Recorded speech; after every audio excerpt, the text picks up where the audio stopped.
صدر ٹرمپ نے جج بریٹ کاوناو کی نامزدگی کا اعلان کرتے ہوئے انہیں ایک معتبر رہنما قرار دیا۔ جج کاوناو ہارورڈ، ییل اور جارج ٹاؤن یونیورسٹیوں میں پڑھا رہے ہیں۔ قانونی حلقوں میں انہیں معتبر اور اپنے ہم عصر لوگوں میں سمجھدار رہنما کے طور پر جانا جاتا ہے۔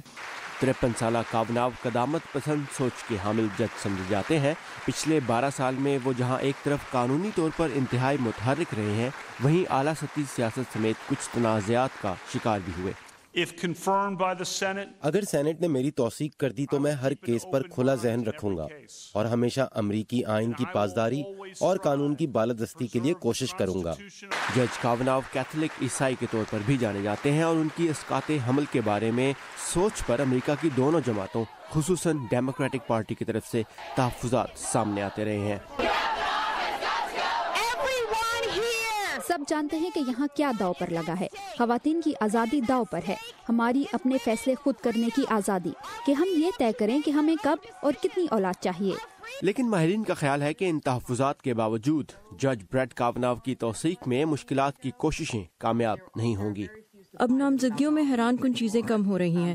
توثیق کی سماعتوں میں خلاف توقع باتیں کم ہی ہوتی ہیں، تو اس عمل میں تاخیر ہی ایک ایسی چیز ہے جو ڈیموکریٹک رہنما کر سکتے ہیں۔ تاہم مبصرین بریٹ کاوناو کی نامزدگی کی توثیق کے دوران سینٹ میں کشمکش کی پیشن گوئی ضرور کرتے ہیں، کیونکہ ڈیموکریٹک اراکین سینٹ کا کہنا ہے کہ وہ سپریم کورٹ کو قدامت پسندی کی طرف جانے سے روکنے کی ہر ممکن کوشش کریں گے۔